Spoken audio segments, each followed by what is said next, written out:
Hello friends, my name is Sunil Pandey.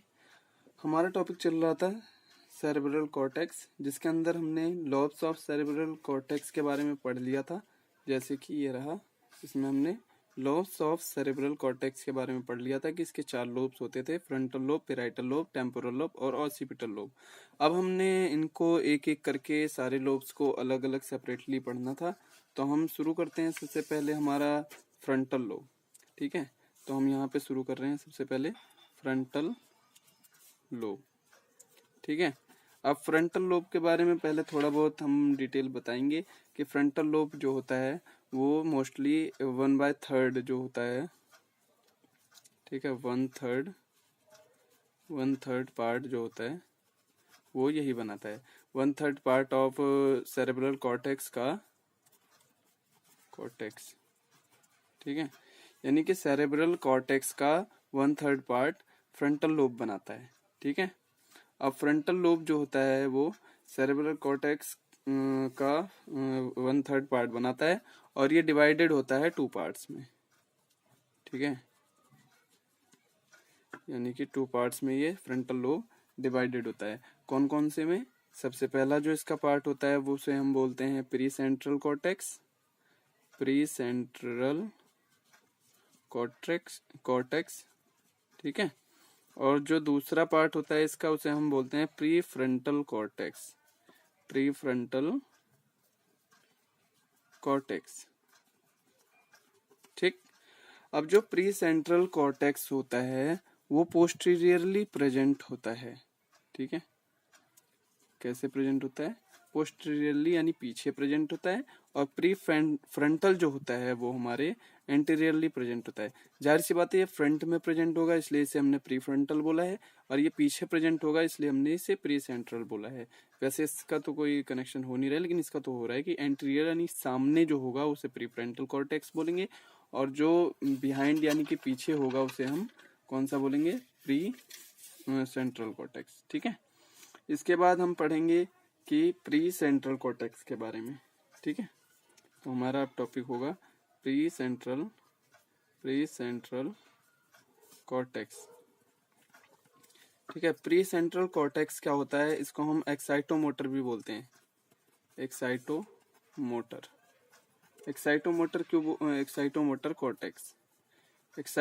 Cortex क्यों बोलते हैं? इसे इसलिए एक्साइटोमोटर कॉर्टेक्स बोलते हैं क्योंकि ये ज्यादातर स्केलेटल मसल जो होती है उसकी एक्टिविटी यानी एक्टिविटी ऑफ स्केलेटल मसल, ठीक है। एक्टिविटी ऑफ स्केलेटल मसल को क्या करता है? ये कंट्रोल करता है, ठीक है। यानी कंट्रोल करता है ये एक्टिविटी ऑफ स्केलेटल मसल्स को, इसीलिए ये इसे हम क्या बोलते हैं? एक्साइटोमोटर कॉर्टेक्स, ठीक है। ये फर्दर डिवाइडेड होता है हमारा 3 पार्ट्स में, जिसे हम बोलते हैं 3 फंक्शनल एरियाज, ठीक है। डिवाइडेड होता है 3 फंक्शनल एरियाज में। कौन कौन से में? सबसे पहला होता है प्राइमरी मोटर एरिया,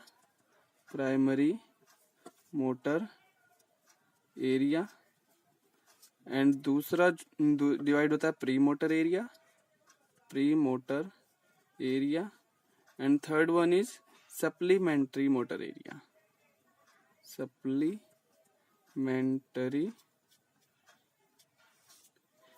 एरिया, ठीक है। इसके बाद अब हम एक एक करके इनको भी पढ़ लेते हैं कि प्राइमरी मोटर एरिया, इसका क्या फंक्शन होता है? प्राइमरी मोटर एरिया का क्या फंक्शन होता है? तो प्राइमरी मोटर एरिया के बारे में हम नॉर्मली ये कह सकते हैं कि इसमें सारी की सारी 6 लेयर्स पाई जाती थी जो सेरेब्रल कॉर्टेक्स में बताई गई थी। और हम आगे बात करेंगे कि ये भी डिवाइड होता है 2 पार्ट्स में। कौन कौन से में? एक तो ये डिवाइड होता है एरिया 4 और एक एरिया 4S, ठीक है। ये भी फंक्शनल एरियाज हैं, यानी कि प्राइमरी मोटर एरिया डिवाइड होता है 2 फंक्शनल एरियाज में, जिसको हम बोलते हैं एरिया 4 और एरिया 4S। अब हम बात करेंगे एरिया 4 क्या होता है। तो एरिया 4 जो होता है वो सेंटर होता है मूवमेंट के लिए, सेंटर ऑफ मूवमेंट, ठीक है। एक तो ये सेंटर होता है, सेंटर ऑफ मूवमेंट। दूसरा ये डिस्क्रीट, ठीक है, डिस्क्रीट मसल्स का कॉन्ट्रेक्शन कराता है, ठीक है। सारी इंपॉर्टेंट डिस्क्रीट मसल्स जो जितनी भी होती हैं डिस्क्रीट मसल्स, उनका कॉन्ट्रेक्शन कराता है, ठीक है। तो अब मैं आधा आधा लिख रहा हूँ, आप पूरा पूरा लिख लीजिएगा वीडियो को पॉज करके, कि एरिया 4 जो होता है वो सेंटर होता है मूवमेंट के लिए, और डिस्क्रीट ये क्या कराता है, डिस्क्रीट मतलब कॉन्ट्रेक्शन, जैसे डिस्क्रीट मसल्स यानी जो इंपॉर्टेंट मसल्स जितनी भी होती हैं उनका कॉन्ट्रेक्शन करवाता है ये, ठीक है। और एरिया 4S क्या होता है, एरिया 4S जो होता है वो सप्रेसर होता है, सप्रेसर ऑफ एरिया 4, ठीक है। एरिया 4 को सप्रेस करता है जब ये ज्यादा एक्स्ट्रा इम्पल्सेस को प्रोड्यूस करने लगता है। एरिया 4 जब एक्स्ट्रा इम्पल्सेस को प्रोड्यूस करने लगता है तो एरिया 4S इसको क्या करवाता है, सप्रेस करता है, ठीक है। इसीलिए 4S बोला है, एरिया 4 को S मतलब सप्रेस करना है, सप्रेस करता है एरिया 4 को, ठीक है। तो हमारा ये हो गया प्राइमरी मोटर एरिया। इसके बाद हम पढ़ेंगे second pre motor area, pre motor area, ठीक है। प्री मोटर एरिया क्या होता है, इसके अंदर हमारे 6 फंक्शनल एरियाज पाए जाते हैं, ठीक है। 6 नहीं 4 फंक्शनल एरियाज, 4 फंक्शनल एरियाज मिलते हैं इसके अंदर, जिनके नाम है 6 यानी एरिया 6, एरिया 8, एरिया 44 एंड 45, ठीक। अब एरिया 6 के बारे में हम पढ़ लेते हैं सबसे पहले। एरिया 6, एरिया 6 के बारे में हम पढ़ेंगे कि ये कोऑर्डिनेशन ऑफ मूवमेंट, मतलब कौन सी मसल पहले कॉन्ट्रैक्ट होगी, कौन सी मसल बाद में कॉन्ट्रैक्ट होगी, इसे कंट्रोल करता है, ठीक है। तो यानी कोऑर्डिनेशन ऑफ मूवमेंट यानी कौन सी मसल पहले, कोऑर्डिनेशन ऑफ मूवमेंट यानी कि मूवमेंट में कोऑर्डिनेशन अलग अलग पार्ट्स के साथ करता है, ठीक है। और मतलब ये डिसाइड करता है, ठीक है, कि कौन सा पहले होगी। जैसे हमें अगर बैठना है तो बैठने में कौन सी मसल, जैसे हमें इसको एक तरीके से भी लिख दीजिए कि पोस्चर कंट्रोल करता है, ठीक है। पोस्चर कंट्रोल मतलब अगर हमें बैठना है तो उसके लिए पहले मसल कौन सी कंट्रोल, मतलब कौन सी कॉन्ट्रैक्ट होगी जिसकी वजह से हम झुकेंगे, फिर दूसरी ये वाली कॉन्ट्रैक्ट होगी तो हम बैठेंगे। तो यानी कि ये डिसाइड करता है कि कौन सी मसल पहले होगी कॉन्ट्रैक्ट, कौन सी मसल होगी बाद में कॉन्ट्रैक्ट, ठीक है। एरिया 8 के बारे में हम जान लेते हैं। एरिया 8 जो होता है वो कंट्रोल करता है वॉलेंटरी मूवमेंट को, वॉलेंटरी मूवमेंट्स को, ठीक है। वॉलेंटरी मूवमेंट्स को कंट्रोल करता है, जैसे मूवमेंट्स ऑफ आई बॉल्स, आप लिखते रहिएगा पॉज करके, ठीक है, मैं वैसे ही बोल दे रहा हूँ। मूवमेंट्स ऑफ आई बॉल्स, ठीक है, आई बॉल्स, ठीक है। फिर रिस्पॉन्सिबल होता है opening and closing of eyelids, ठीक है। आई लिड्स जो होती हैं उनके ओपनिंग क्लोजिंग के लिए ये इम्पोर्टेंट होता है, प्यूपिलरी डायलेशन के लिए ये इम्पोर्टेंट होता है, यानी कंट्रोल करता है प्यूपिलरी डायलेशन, इसका फंक्शन एरिया 8 का फंक्शन है, ठीक है। अब हम एरिया जो है 44 एंड 45 इनको एक साथ पढ़ लेते हैं। इनको हम ब्रोकास एरिया भी बोलते हैं, ब्रोकास एरिया, ठीक है। इनको हम ब्रोकास एरिया भी बोलते हैं। और ये जो एरिया होता है ये स्पीच के लिए मोस्टली, मतलब स्पीच के लिए ही होता है ये, ठीक है।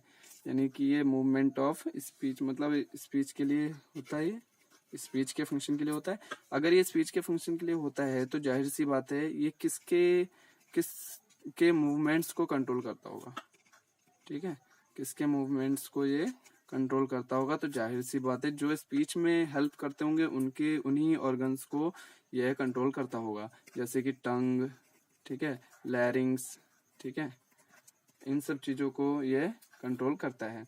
इसके बाद हम तीसरा पढ़ लेंगे सप्लीमेंट्री मोटर एरिया। हमारा यहाँ पे था ना primary motor area, pre motor area, supplementary motor area. हमने प्राइमरी प्री मोटर पढ़ लिया, अब सप्लीमेंट्री मोटर एरिया को हम पढ़ेंगे, ठीक है। Third one is supplementary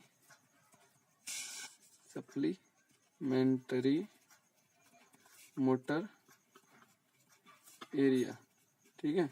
supplementary motor area के बारे में पढ़ रहे हैं हम।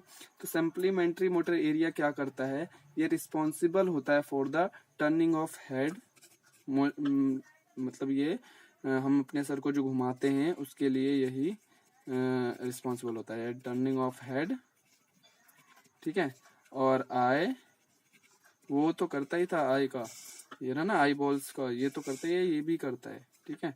अब एक चीज होने के लिए ऐसा छोड़िए कि एक ही पार्ट करता होगा वो चीज, ठीक है। तो आई को, हेड को, और हमारा जितना भी जैसे कि ट्रंक, ठीक है, यानी कि ट्रंक किसे बोलते हैं ये पता है आपको ना, ट्रंक और लेग, इनके मसल्स को कॉन्ट्रैक्ट या मूवमेंट्स की, इनके मसल्स की मूवमेंट्स को सप्लीमेंट्री मोटर एरिया करवाता है। हेड, आई, ट्रंक और लेग के मसल्स का कॉन्ट्रैक्शन या इनके मूवमेंट्स को सप्लीमेंट्री मोटर एरिया करवाता है।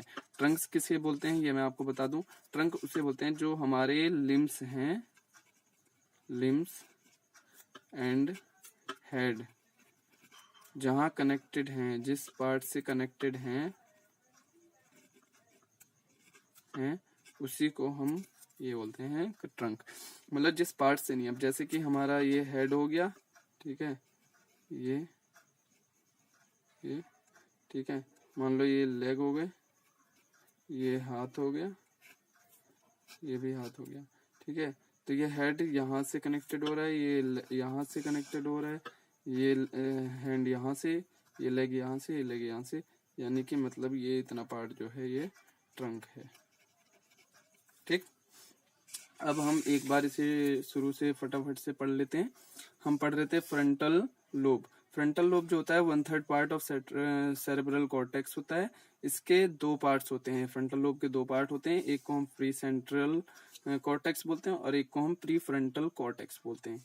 प्री सेंट्रल कॉर्टेक्स जो होता है वो पोस्टीरियरली प्रेजेंट होता है और प्री फ्रंटल कॉर्टेक्स जो होता है वो एंटीरियरली प्रेजेंट होता है, यानी सामने की तरफ प्रेजेंट होता है। अब हम प्री सेंट्रल कॉर्टेक्स की बात करें तो हम इसे एक्साइटोमोटर कॉर्टेक्स भी बोलते हैं। एक्साइटोमोटर कॉर्टेक्स क्यों बोलते हैं, क्योंकि ये जो मेनली स्केलेटल मसल्स को के मूवमेंट्स को कंट्रोल करता है, इसलिए हम इसे एक्साइटोमोटर कॉर्टेक्स भी बोलते हैं, ठीक है। इसके बाद हम बात करें तो प्री सेंट्रल कॉर्टेक्स डिवाइडेड होता है 3 फंक्शनल एरियाज में, primary motor area, pre motor area और सप्लीमेंट्री मोटर एरिया, ठीक है। प्राइमरी मोटर एरिया जो होता है उसमें 6 की 6 लेयर्स प्रेजेंट होती हैं, इसमें 2 पार्ट्स यानी कि 2 एरिया और होते हैं, 2 फंक्शनल एरिया और होते हैं, एरिया 4 और एरिया 4S।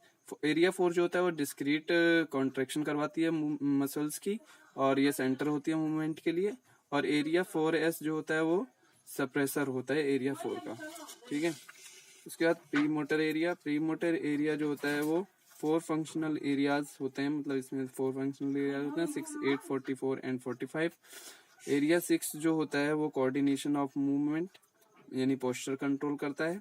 एरिया 8 जो होता है वो वॉलेंटरी मूवमेंट्स को कंट्रोल करता है, जैसे आई बॉल्स, आई लिड्स, प्यूपिलरी डायलेशन, ठीक है। एरिया 44 एंड 45 ये ब्रोकास एरिया कहते हैं हम इनको, और ये स्पीच के लिए मेनली होता है। अब ये स्पीच के लिए होता है तो जाहिर सी बात है उन्हीं ऑर्गन्स या उन्हीं को कंट्रोल करता होगा जो हमें स्पीच में हेल्प करते हैं, जैसे टंग, लैरिंग्स, इन सबको, ठीक है।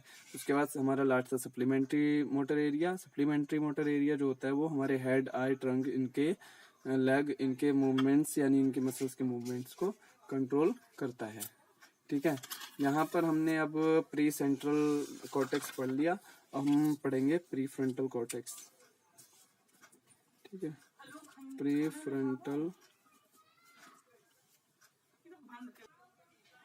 ठीक है, प्री फ्रंटल कॉर्टेक्स, ठीक है। प्री फ्रंटल कॉर्टेक्स, जो प्री फ्रंटल कॉर्टेक्स होता है वो एंटीरियर पार्ट होता है, ठीक है, ये तो हमने बताया था, एंटीरियर पार्ट होता है, एंटीरियर पार्ट होता है, ठीक है, सेरेब्रल कॉर्टेक्स का। और इसके अंदर जो एरियाज आते हैं, इसके अंदर जो फंक्शनल एरियाज आते हैं वो कौन कौन से होते हैं, फंक्शनल एरियाज वो होते हैं 9, 10, 11, 12, 13, 14, ठीक है। फिर उसके बाद हमारा सीधा आता है इसमें 23, 24, 29 और 32, ठीक है। अगर इनको याद हो सके तो याद करना है, नहीं हो सके तो कोई बात नहीं है। इसके मेनली डायरेक्ट फंक्शन को याद कर लीजिएगा। इसके फंक्शन बहुत इंपॉर्टेंट हैं। इसके फंक्शन जो है वो हायर मेंटल, जो मैंने बताया था ना, हायर मेंटल, ठीक है, हायर मेंटल फंक्शंस को ये कंट्रोल करता है। जैसे शॉर्ट टर्म एक्शन, जैसे कि शॉर्ट टर्म मेमोरीज हो गई, थोड़ी देर के लिए जो होता है वो मेमोरीज को स्टोरेज करता है। ठीक है। दूसरा ये प्लान्ड एक्शन यानी प्लान के लिए। ठीक है। तीसरा ये सीट ऑफ मतलब अरे एक्शंस कह सकते हैं, प्लान्ड एक्शंस करवाता है। उसके बाद इंटेलिजेंस यानी चतुरता के लिए, यानी कि इंटेलिजेंस मतलब बुद्धिमानी। किसी भी चीज में आप एक इंटेलिजेंस अपनी दिखाते हैं वो इसी की वजह से। चौथी बात ये पर्सनैलिटी बनाता है। पर्सनैलिटी के लिए यही जिम्मेदार होता है, एक पर्सन के पर्सनैलिटी के लिए, इंडिविजुअल के पर्सनैलिटी के लिए यही जिम्मेदार होता है। और जब इमोशंस मतलब इमोशनल टाइम पे आपको जो फैसले लेने होते हैं या जो आप अपने आप को संभाल पाते हो, इसकी वजह से ही संभाल पाते हो। ठीक है। तो ये इसके हो गए फंक्शंस। ठीक है। अब पैराइटल लोब, और हमारा पैराइटल लोब बचा है, टेम्पोरल लोब बचा है और ऑसिपिटल लोब बचा है। इसको हम नेक्स्ट वीडियो में करेंगे। Okay bye, thank you. अगर आपको मेरी वीडियो पसंद आई हो तो इसे लाइक कीजिएगा, शेयर कीजिएगा और सब्सक्राइब कीजिएगा। Okay, thank you.